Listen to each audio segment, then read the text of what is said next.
मोहम्मद यूसुफ ने देखिए जो बदतमीजी की है उसकी इंतहा पार कर दी है। पहले तो हमारे भारत के कप्तान सूर्य कुमार यादव को लाइव टीवी पर बैठकर गाली दी। उसके बाद माफी मांगने के बजाय इरफान पठान के नाम को घसीट लिया है।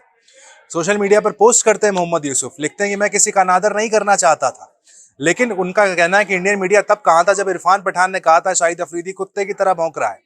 यानी उस इंसिडेंट को यहां पर घसीट कर लेकर आए, उसे यहां पर याद किया है, लेकिन यहां पर सूर्य कुमार यादव से माफी नहीं मांगी है। जिस तरीके का भद्दा कमेंट उन्होंने यहां पर किया था लाइव टीवी पर बैठकर, जिसको बताने में भी शर्म आती। सूर्य कुमार यादव के नाम को बदलकर उन्होंने सुअर कुमार यादव तक कहा था।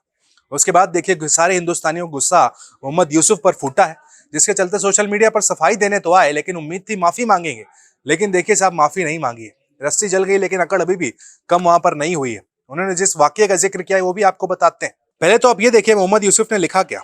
उन्होंने लिखा है, मेरा इरादा किसी भी ऐसे खिलाड़ी का अनादर करने का नहीं था जो अपने देश के लिए पूरे जोश और लगन से खेलता है, लेकिन जब इरफान पठान ने कहा कि शाहिद अफरीदी कुत्ते की तरह भौंक रहे हैं, तो भारतीय मीडिया और लोग उनकी तारीफ क्यों कर रहे थे? क्या गरिमा और सम्मान की बात करने वाले सभी लोगों को उनकी इस बात को खारिज नहीं करना चाहिए था? ये जो वाक्य इन्होंने बताया 2006 भारत के पाकिस्तान के दौरे का है। इरफान पठान उस टीम का हिस्सा थे। कराची से लाहौर भारत और पाकिस्तान के खिलाड़ी एक साथ गए थे। इरफान पठान ने एक इंटरव्यू में बताया था कि शाहिद अफरीदी आए और सिर पर मेरे हाथ रखा और बोला, बच्चे कैसा है? इसमें इरफान हैरान होकर कहने लगे और कहा, बच्चों जैसी हरकत है तेरी, तू कब से बाप बन गया? ना मेरी दोस्ती है आपसे, ना वैसी जान पहचान है, मतलब क्यों बदतमीजी करनी है? फिर अफरीदी ने कुछ बदजुबानी की।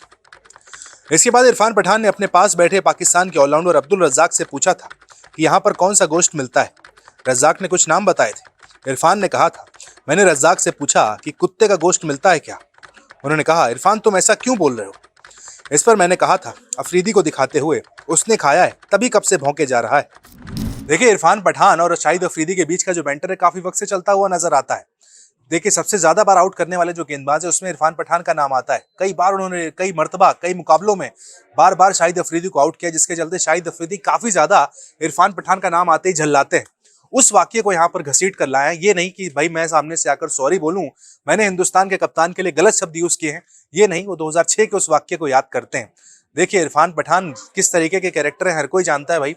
हिंदुस्तान की बात जब आती है तो इरफान पठान किसी से कॉम्प्रोमाइज नहीं करते हैं। साफ कहते हैं कि पाकिस्तानी टीम देखिए इसी तरीके से, उनकी आज कोई तुलना नहीं है किसी से। और यहाँ पर मोहम्मद यूसुफ जिनको आकर सामने माफी मांगनी चाहिए थी, वो इरफान पठान के उस वाक्य का जिक्र करने लगते हैं। 2006 की बात है, उसे 2025 में घसीट कर लाएं सिर्फ अपनी सफाई देने के लिए कि मैंने जो कहा वो जस्टिफाइड हो जाए। लेकिन मोहम्मद यूसुफ साहब, आप इस तरह की जो बातें करेंगे फिर कितने भी वाक्य लेकर आए वो जस्टिफाइड नहीं होंगे। बेफिजूल की बातें देखिए पाकिस्तान की तरफ से काफी वक्त से होती आई है, और आप जिनका जिक्र कर रहे हैं शाहिद अफरीदी का, उनसे ज्यादा बदजुबानी तो कोई नहीं करता है। तमाम तरीके की बातें कहते हैं कि भाई इरफान पठान का नाम लिए बिना कहते हैं कि अपने आप को जब से पैदा हुए हिंदुस्तानी साबित करने में लगे हैं।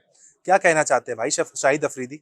आपको आखिर क्या दिक्कत है? माना आपकी रोजी रोटी, आपकी दुकान, आपके जो कमेंट्स हैं हिंदुस्तान का नाम लेने से चल रहे हैं, लेकिन उसके बावजूद देखिए आप और आपके साथी इस तरह के अगर बयान देते रहेंगे तो हिंदुस्तानी भी आपको अपनी भाषा में जवाब जरूर देंगे।